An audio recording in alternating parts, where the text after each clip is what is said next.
further in our studies about environment. There are three villages, description of those villages, how they were earlier and what is the present status of that village now. It has been described here so that we can understand the effect of the chemicals, right? Before going to that, before going to these details, let us see why we are using that. Don't we know that is dangerous? But even then, why do we do it? Right? It is a point of survival. A man, after getting birth here, he will be always thinking about the survival, how best I can do here to live. So in that one, we have social. That means a human being is responsible for the society around him. And when he is responsible for that or answerable for that, right? And again, he has to see two things again. One is a family background, what family he has. Next, economical background. What is the economy? That means how rich he is. If you are not rich, people will not be questioning you, they will not be talking to you, there will be no question of conversation with you, interaction with you. No.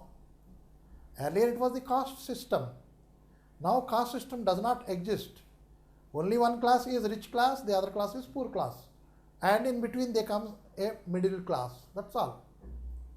So your weightage is weighed by the money which you have, economy. Then only you will be having a high position in the society. That means socially, if you want to have a kind of security, you should have a good earning, you should have a good economical condition. So that again, economical condition is, one is farming. If you are a landlord, right, you are growing more and more rice, wheat and all these things and you are getting rich. Or cash crops you are growing, you are raising cash crops and you are rich. If not, you are educated and you have started some industry and you are producing automobiles and you are producing chemicals and you are producing machinery, right? Cloth, cotton, many things are tobacco industry. That way, this industrial you are going, right? Either the case, whether it is a farming or industrial growth, right? Here, this is okay, you are growing, but on the loss of what? What are you losing over there? When you are economically or industrially you are growing, economically or by farming you are growing, right? What is the harm you are putting to this, your surroundings, right? You are spoiling the earth, lithosphere, you are spoiling it. You are spoiling the water, aquasphere, that you are spoiling. And you are spoiling the air, this atmosphere, you are spoiling it. Why? Industry, a great amount of smoke. When I say industry, we will be seeing a great amount of smoke and big tall chimneys which are growing into the sky. Industry means, we just imagine that, right? If they have very long or tall chimneys, it's okay. What are the smoke is there? What are the what we call the wastage of air is there, that is being eliminated into the very heights. Okay, but at the same time, it contaminates the effluent, the water. Great amount of water is required to process your skin. That is the tanning of a tanning industry, we call it. The skin is tanned into leather. A great amount of water is required, great amount of chemicals are required. And here, even if it is the iron and steel, a great amount of water is required. Even if it is food industry, great amount of water is required. And after that, cleaning whatsoever is done to the machinery, etc., that is called as a wastewater. Thus, wastewater is getting produced. Unwillingly, though the industrialist doesn't want to produce water, wastewater, but it is being produced. What is to be done to it? It has to be treated. There are norms, there are rules, there are regulations. The water effluent has to be treated back to the normalcy. Means the wastewater, which may be giving a very foul smell, that has to be treated back to the potable status, and it should be recycled, or it should be thrown into the rivers. The people choosing to throw that water untreated into your rivers, into your lakes, into your streams, what will happen by that? By that, water is contaminated, and by that the aquaculture, aquatic, what we call as plants, aquatic animals, they are getting affected.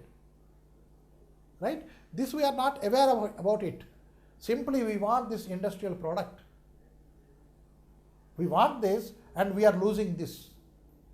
And we don't bother for the loss of this. Right? That is what is being taught over in this lesson. That is what you are losing, what is the amount of loss being shown to you under these three villages, under this lesson. Now here, when we are farming, at a stage the earth faces a condition, fatigue, alasata, alisipotundi bhumi, that we don't bother. Then we get the soil checked, and when it is checked, he will say urea takku undi sir, phosphate takku undi sir, that way they will say. Then what we do it, we purchase the phosphatic fertilizers or urea, ammonia fertilizers, we bring it and we put it. We want more crop and we put more chemicals into it. So by that, what is happening? The earth is not simple earth. It has bacteria with it, which is not visible to our naked eye. And it has the harvest mice in it. ఎలకలు పందికొక్కులు అంటాం మనం, ఇంత గొక్కుగా ఉంటాయి. They are situated in the burrows of your fields. Wherever there is a burrow, that is automatic, the earth is being shifted up and down, down and up. Means the tilting of earth is not necessary. The tractors, they do the tilting work. No, it is not necessary. The bacteria itself can do, the insects themselves, they do it. And also the earthworm. Just to think how many days it is ago that you have seen an earthworm. Right? Where have they gone then? That is what we are doing. The earth is contaminated. We are spoiling the earth. Thinking that we are increasing the strength of the earth, what we are doing is we are just spoiling the earth. Right? We are seeing the growth, but we are not seeing how degraded our people are. We are to survive on the same earth. And if at all we are doing it, how long we can keep our earth alive? That is a great question mark. Right? And now, in the beginning, we are talking about, or we are learning about the first village, that is Koko village of Nigeria.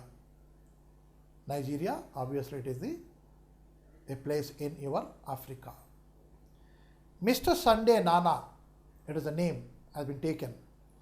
Mr. Sunday Nana, his wife and 4 small children live in Koko village, Nigeria. You see, a small family. Wife, husband and 2 children. The village is like any other African village, picturesque, colorful and noisy. You see, if it is a very natural habitat, the nature has its own beauties. The tall trees, green leaves and colorful flowers and twittering birds. This makes a very good and a picturesque scenery over there. This kind of a village was that Koko when Nana was living over there with his children. The Nana family's house too is the same as all the other houses in the village, with mud walls and a rusting corrugated iron roof, and with children and chickens sharing the compound. It was that lively. Mud walls are there and a tin, because it is regularly raining, The tin shed was rusting, and rusted roof was there, and the chicken were there on the courtyard, along with the children were also running over there. That was the natural scene of that cocoa village. There is one difference, however. There is, of course, there is something, some difference is there. What was it? Outside Mr. Nana's front are three large empty metal drums. The bright red paint now flaking away, but the skull and crossbones symbol clearly visible on each. And in a clearing 200-meter away from the village, next to the stream that the villagers get their drinking water from, is an enormous pyramids of identical drums reaching to the sky. Some of them are badly corroded. Their slimy contents are of various colors, grey, dark green, bright orange, etc., leaking out down onto the baked African earth and into the stream. Some have fallen down and rolled, or been rolled by playful children into the bush. Some are smoking in the midday heat. Some are swelling as if their contents are bursting to get out. Some have already burst. You see, earlier the picture was very picturesque and very colorful, with a mud house and a tin roofed house and the courtyard with the chicken running helter-skelter and the children also running after them. It is a playful picture has been given. And next picture, what is that one? In front of the house Nana, where Nana lives, there stand three barrels, drums. Drum barrel, that is containing 200 liters, 201 or 210 liters it will be containing. This height barrel will be there. You must have seen the kerosene, etc. will be contained, right? That one, something may be green color, something may be red color, some may be blue. That you have seen already, right? So those drums, they are there, three, were in front of Nana's house. But at a distance, on the banks of a stream, from where the villagers get water, on the banks of that, there is a pile of these drums, as if they are touching the sky, and that in a shape of your pyramid, a triangular shape going high into the sky. Various drums of various colors, but each and every drum was put with a skull mark with crossed bones, means which tells danger, which speaks about danger. That means whatever the contents are there in that drum, they are dangerous. What is that one? I'll tell you. And I was working in a dairy. Dairy means the milk and milk products. There they make a product from the milk, that is your lactose and casein. These are the two products of the milk. Casein is the protein part of the milk. They extract that and they store it in bags, 25 kg bags, plastic one, and neatly, hygienically packed. But bacteria, somewhere if there is a leak or somewhere the process mistake is there, the bacteria enters into. Okay? And for the export of these goods, because it is a indigenously cannot be marketed over here, it has to be exported, casein. So for that export, you have to get it inspected by some inspecting authority, and you have to get that certificate. Okay? We have got the certificate to export it, say about 30 tons or 40 tons in 3 containers we have exported. As soon this consignment reaches over there, they will open it and we have to keep some samples ready for them to examine. And those they examine. If they feel that there is some bacteria, the entire lot they will reject it. Now question, where arises is this contaminated food product casein, whether it has to be taken back, you cannot take back. The shipping authorities, they don't allow you to take it back. Then what is to be done? They are to be dumped. Where to dump? In such kind of places. It is, if the bacteria, that means the food is contaminated, people cannot consume it. Then it has to be dumped. Dumping where? In the poor countries, such countries, they will be dumping in. They will be lying over there. Okay? This is also some consignments of paints. Why? Here it has been said about the colors. The paint consignments, they have been dumped over there in the very same drums, but as a requirement, the drums were picturized, that is what we call as symbolized with this skull and two bones. Danger. Finish. The producer thought, the industrialist thought, his responsibility is finished. Then where to be dumped? In Italy, they have been manufactured and it has been dumped in cocoa. And some authorities, they should agree for this dumping. Who are they? The village heads. The village head was given some amount, right? And so they got the permission to dump that consignment here on the banks of that stream. That is the fact over there. But what is the danger the drums pose? One, for how long this steel or the drum, it can remain sturdy? For how long? Right? They get rusted and there can be some leaks. And through the leaks, the paint is coming out, oozing out, flowing down. Flowing down where?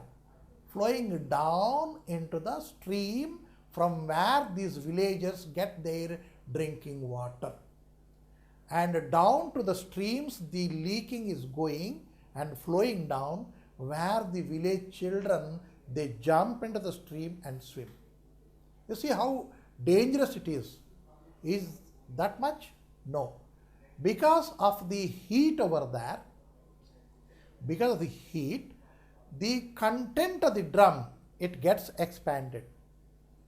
And due to the severe cold again, it gets contracted. Daily, the process of expansion and contraction, it is going on. Then what happens? One day or other, the drum, the material, the steel material, it has to give away. And thus, the content of the drum is bursting out, coming out. Right? If at all some people are going from that hot material, as if the lava comes and falls, they fall on the children. Now you can understand, if that material falls on my body, what will happen to my body? You can understand. That way, that pyramid of drums, rejected material, it is dumped over here because they don't have, their hygienical or their what we call as a environmentalist, they won't agree for that. Now, the condition you have seen in Cocoa Village because of those drums. They came on a Wednesday, the people who remember, they talk about this piled up drums. They have come on some Wednesday, said Sunday. Many big lorries have come. They have been transported right from Italy to this place through lorries. They took all day unloading them. 24 hours they have unloaded them. And no one told us that what was in them. What did these drums contain? Can we use them? Is it useful material? Nobody told us. Or is it a dangerous thing? Nobody told us. Is it poisonous to us? Nobody told us. They gave the chief a brown paper packet. The chief of the town, chief of the village, they have given a packet, brown one. Now you can understand what could that contain. I saw him smiling as the lorries drove away. Yes, he has seen these lorries away very happily. Means you can understand what has been given. Right? This was 5 years ago. Then 3 months ago, one of the brightest boys in the village, Thomas Agonio, started university in Lagos. He came home one weekend with a new chemistry book and spent all day looking at the drums and writing things down and talking to himself and shaking his head. We all thought he had gone mad. Then he called a meeting of the villagers and told us that the drums contained poisonous chemicals. He said they had come from Italy, but I don't know where that is. Is it in Europe? Right? A question, you see, from Italy, the metal has come. It has been dumped here. That means the villagers has nothing to do with it, but they were taking the pinch of that thing. What is that pinch? People are dying. Many people have died already because of that. And they were having breathing problems. They were having skin problems. All these things. Mr. Sunday Nana stopped frowning. One of the bright boy over there in the village, he started going to university. He studied chemistry and he had come back and he had seen what is this, right? And with a very pathetic mood, he was just turning his hand here and there. He could not able to digest what he learnt about. But people were thinking he has gone mad. Lastly, he said in a meeting, these piled up drums contain poisonous for us. We are dying because of this, he said. Now Nana adds, Mr. Sunday Nana stopped, frowning, a troubled look on his face. In the last 5 years, 13 people have died in this village. My own elder brother is one of them. 13 people have died and even my elder brother is one out of them. Died means what? People do not die out of turn or what? Right? If it is a natural one, it dies. But if it is out of turn, we call it as akala mrutyuvu. Chavakon time lo chachipoyadu anamata. That is what he counts over here. 13 people have died immaturely. Right? We have never seen deaths like that before. Why I call it 13 people have done? Because it was terrible and they were having pain, terrible pain. Stomach pain, headache, eyes were burning, hands were burning, skin was burning, everything was burning.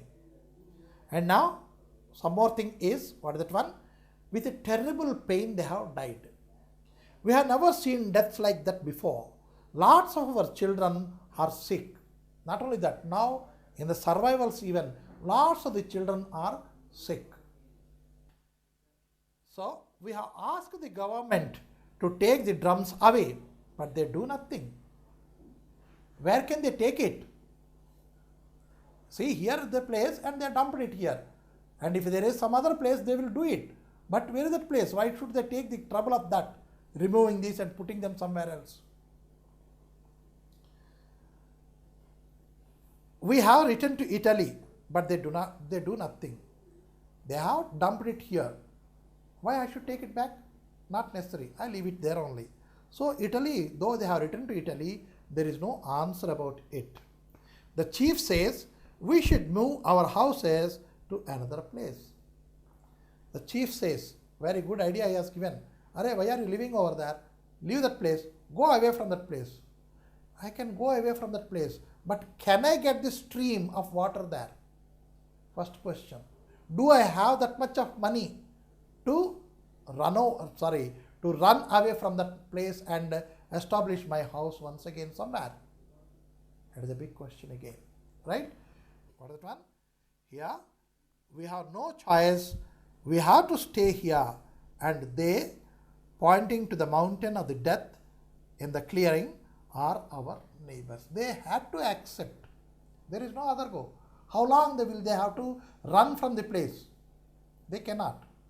And they have to accept, yes, death is our neighbor. If you want to feel that, live with the death. Or if at all you want to live with the life, sweetness of the life, you clean your environments, keep them clean, keep them hygienic, then you can live good. That is the first story of a village called Coco. Now, in the second one, what we have here, we have another village from India. This another village India is Ponni Maturi village in India. Ponni Maturi. And here a woman speaks about it. Right?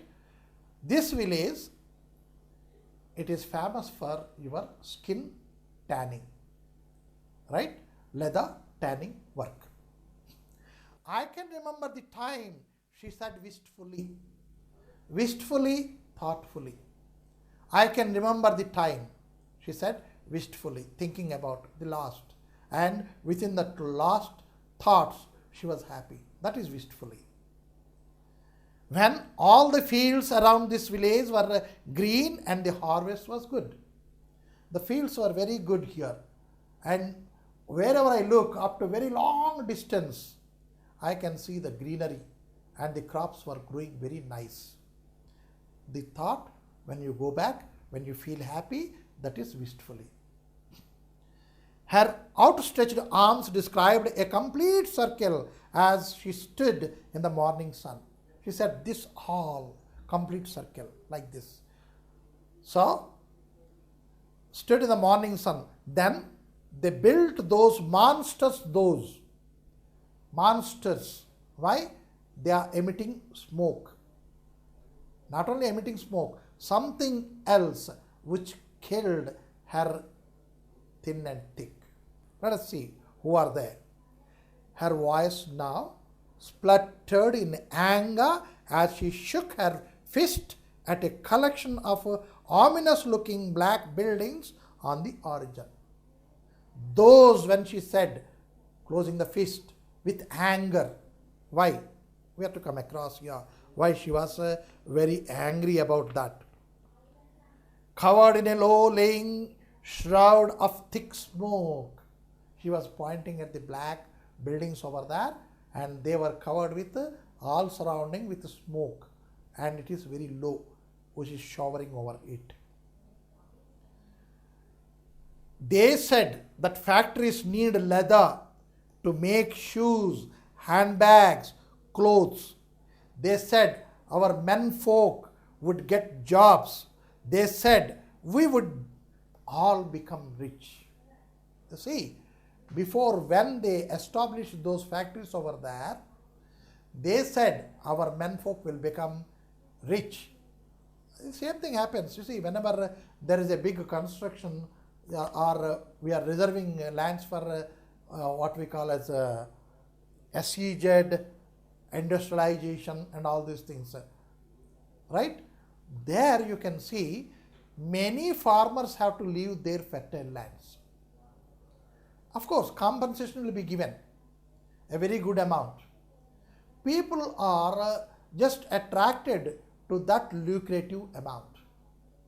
But they don't bother, if at all I take this amount can be spent within no time.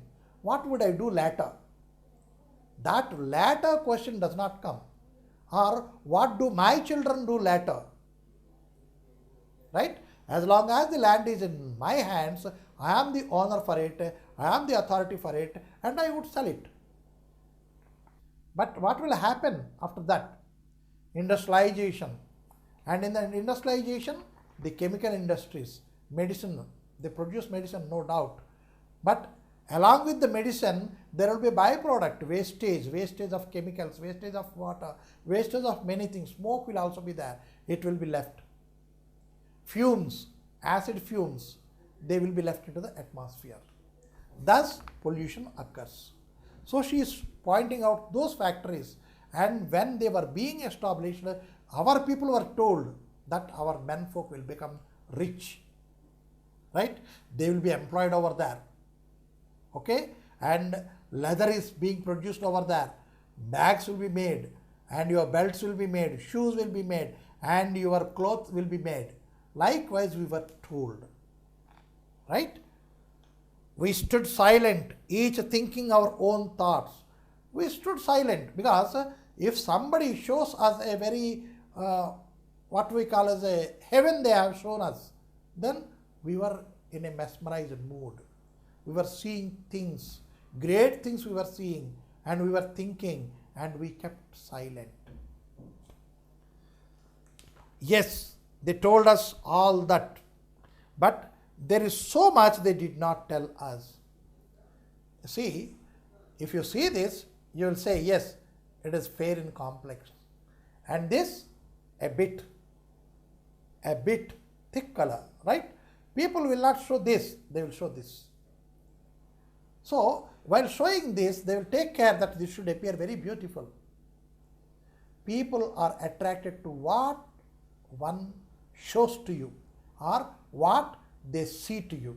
While seeing a certain thing, under that how much dirt is there, nobody bothers, nobody see to it.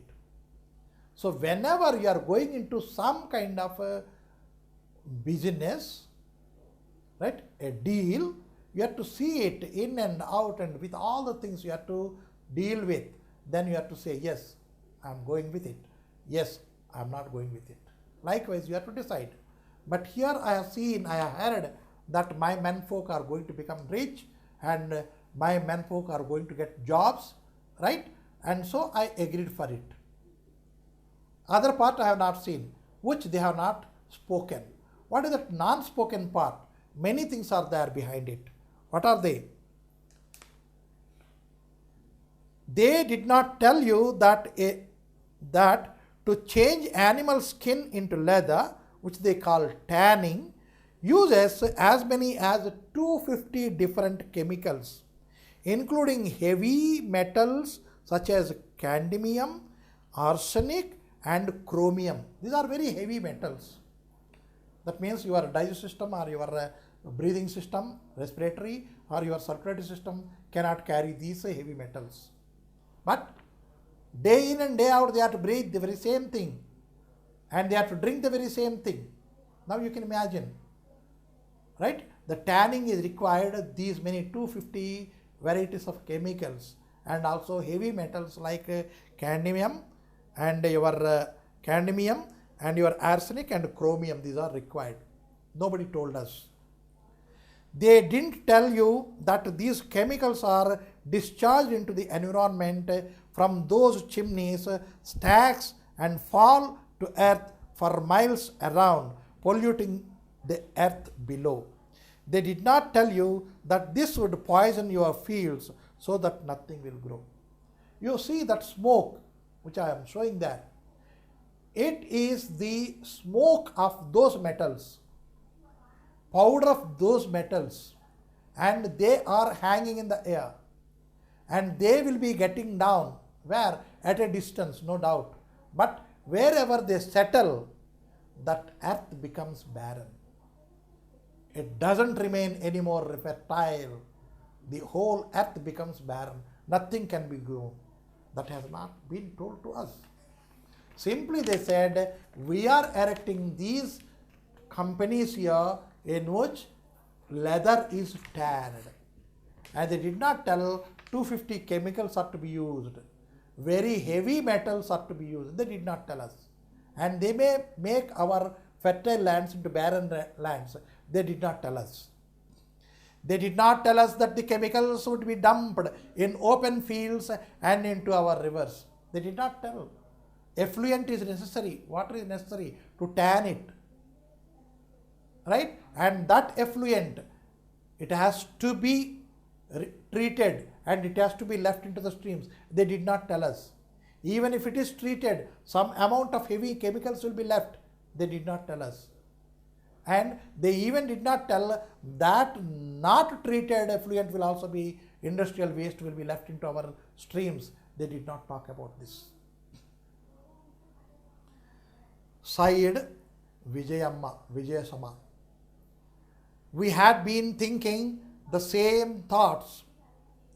They didn't tell us that our women would have to walk 10 kilometers every day. Why 10 kilometers? To fetch potable water. They have their stream here, but this stream is contaminated. Earlier we used to take water from this stream, but now it is contaminated. Even we cannot put what we call this much of water into our mouth. No. chemical filled and stink filled water is here. And so our women had to walk alongside this stream 10 kilometers upstream and get the water home. Right? For potable, a glass of water, they have to go 10 kilometers, fill it, bring it. That is what our women are cursed with.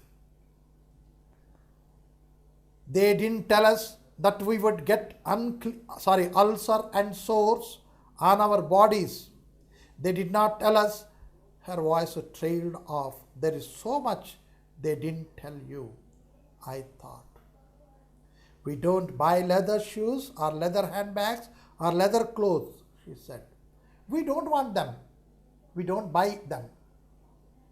Neither the shoes, nor the bags, nor the cloth. We don't want it. But still, we are having these factories here. Right? That way she talked about, because of the arsenic material, if it is there on the sand, you are walking, there will be sores in your legs. Right? And the food which is contaminated with the arsenic or this cambium or this what we call as your metal chromium, if you are having inside your what we call as your small intestines or big intestines, somewhere that chromium particle will be left undigested. Around that, to digest it, more and more digestive what we call as juices will be acting over that. And while acting on that, it may not get digested, but the other part of your small intestines may be getting digested. That causes ulcer. Right? They did not tell us this. Means wherever we have this kind of industries, beware of that. You are becoming this kind of diseases because of the presence of that. You have to see whose job is it anyway. That means we cannot overrule that we don't want these industries. Can we say that we don't want this industry? No, we cannot say that.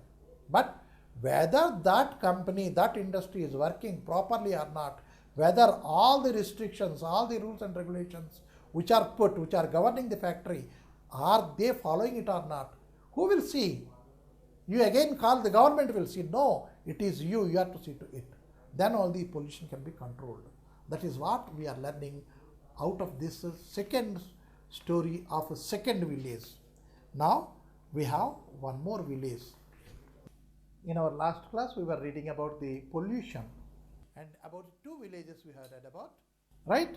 And now we are going to read about one more village where about there is a nuclear reactor bursting.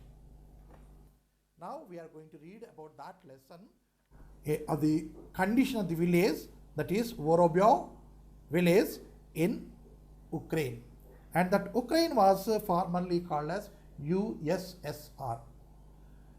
It happened on April the 26th of 1986. I remember the date because it was my mother's birthday. We heard the explosion early in the morning. We didn't worry because there had been explosions before from Chernobyl, but this one was bigger. Everyone stopped what they were doing and listened. Then we ran into the garden. We could see a cloud of white smoke coming from the nuclear reactor. That means the explosion occurred in the nuclear reactor and there is a cloud of smoke emerging from it. Natasha Ravenko wiped her hands nervously on her apron. Tears came to the corners of her eyes and slid slowly down her pinched, pale cheeks. Now the narrator is Natasha Ravenko and she is narrating about the incident which occurred during April 1986. She remembered it so well because it was her mother's birthday. What had happened? There they heard some noise, banging noise, as if something bursted, a huge thing bursted that way. So everybody came out of their houses. She too had come out of her house to her garden. And then where there was a nuclear reactor, she could able to see the thick smoke emerging from the place. So we could see a cloud of white smoke coming from the nuclear reactor. And after telling this, her eyes were filled with tears, as if she is experiencing that disaster this day, today, when she was narrating. And the tears were rolling down her these stained cheeks. So now it was a Saturday, the day was Saturday. She went on, still wiping her hands on her apron. It was a lovely warm day and the children played outside all weekend. Saturday and Sunday in our the foreign countries, Western countries, they take as weekend. So all the children will be at home and they will be playing, engaged in playing. So they were playing. Even when the dust began to fall, that is a nuclear reactor dust. How poisonous that is, you can see here. The dust is falling. They still played outside. They are playing outside, and the dust which has come out from the nuclear burst and that nuclear what we call as the cloud, it has fallen down because it is heavier. It is falling down. Where? On the children who were playing outside in the gardens. They picked up handfuls of it and threw it at each other. You see, when it is falling naturally, how happy they were, right? And if a kid is there, say 2 years and 1.5 years old kid, if at all he or she is left out, it is a must he or she would go to the sand and play sand. And they take the pleasure when they throw it up and keep their head down. That is a very quite natural thing among the children. Now the dust is falling by itself. They were very much pleased. They were not knowing how poisonous the dust was, but they were pleased. And they were picking up dust and they were throwing it. Again they are keeping their head down. Thus they were enjoying, little knowing what could be the effect of that ashes. It was Wednesday before the loudspeaker van came to the village telling us to keep our children indoors and not to touch the radioactive dust. Saturday, the burst occurred. Saturday, Sunday, 2 days, the children were having holidays. They were playing outside and they were much pleased when the dust is falling. And even they picked up some handfuls of dust and threw it up and kept their heads down. Right? After this, Sunday also gone, Monday gone, Tuesday gone. On Wednesday, there comes the warning. That is, this radioactive dust, it is very dangerous. Keep your children away. That means, by the time the warning comes, the disaster which is supposed to occur, it has already occurred. That is, how quick the government agency is to declare the forthcoming disaster. So, they also told us to wash down our houses and roads with water. And they warned, we have to wash the roads, we have to wash our houses with water. A week later, the children began to vomit. Their hair fell off. They couldn't eat. They grew so thin and sores appeared all over their little bodies. 2 weeks after that, all three died. All three on the same day. She broke down now and cried quietly, as she had done so many times before. They are buried over there. She pointed to the church graveyard. Lots of village children are and adults. Whosoever was there outside at that moment, on them this dust descended. And the people who got this dust, they were not at all knowing. It is poisonous. It is death that is falling on them. So Natasha lost her 3 children. Not only Natasha, many of the villagers, they lost their children and their dead bodies were buried in the churchyard. That was, she was narrating, and as she was narrating, she could not control herself. As a mother, she started weeping as if this incident occurred today, this day. I touched her gently on the shoulder, leaving her to her bitter memories. Now, what can we do if a person is narrating such kind of things? Simply we can touch their back or the shoulder to console them, right? We cannot do any other thing. We cannot bring back the children. Only we can console them putting our hand on their back. I touched her gently on the shoulder, leaving her to her bittersweet memories. Bitter and sweet, you see, two opposite adjectives have been used. That means controversial adjectives over there. Right? Why? A memory is always a sweet, and she is thinking about her children, so it has to be sweet one. But she is thinking about the death, how they could meet their death, and so it is bitter. So two controversial adjectives have been used over there. So it was a ghost town. Why ghost town? Whosoever remained over there, they do not have this hair, and this face got charred, or the complete body got charred, right? Likewise, it has become ghost town. Silence prevailed over there. Nobody was talking to nobody. Even if it is a silent one, it is called as ghost. Even the people look weird, then also the place is called as a ghost. And here, both the things are there. Nobody was talking to nobody. And secondly, people were looking, many adults, they were there, they could able to get this, have this on them, but they did not die. And then some people have become handless, legless, and charred out body, and again head, that is hairless heads, etc., and nose is completely crumpled, ears crumpled. Now you can understand what kind of people we can see over there. And so she said the town was completely ghost town. It has become a ghost town. No one lived there anymore. They had either died or been forcibly evacuated. People forcibly evacuated. Why? I built this house. This is my property. I want to give this to my younger ones, my son. And if this house is endangered, can I go out of this house willingly? No, there will be a big no. Whether it is flooded, whether it is under this one earthquake, whatsoever, willingly I will not be vacating it.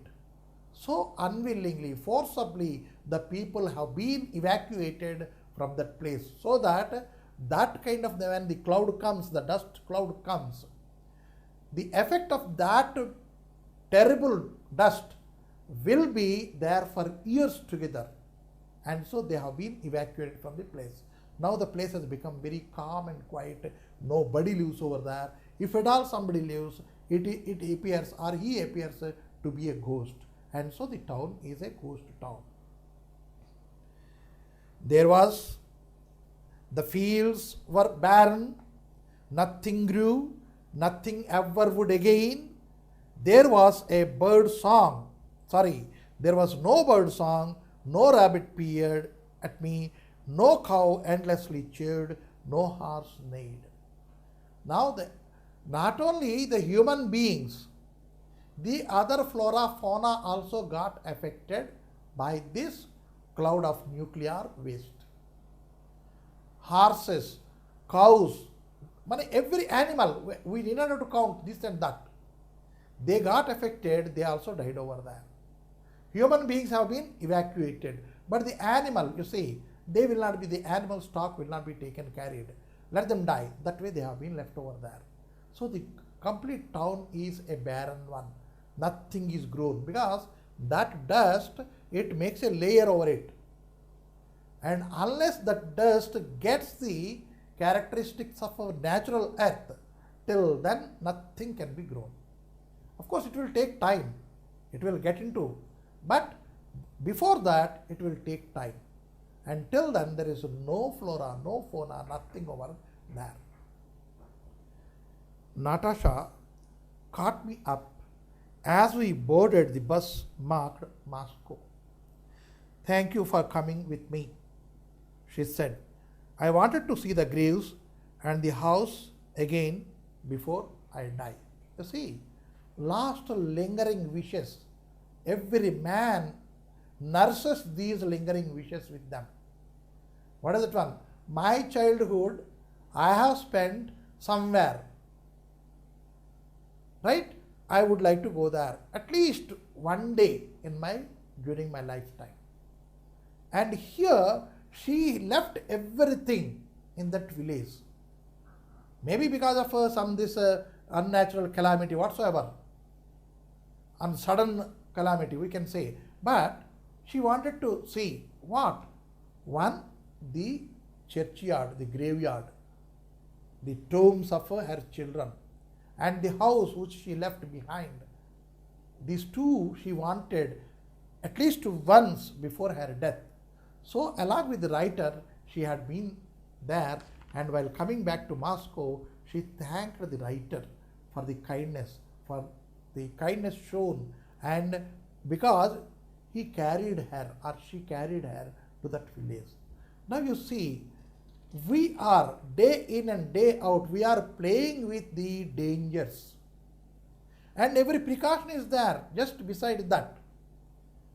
Just beside that, we have a written precaution.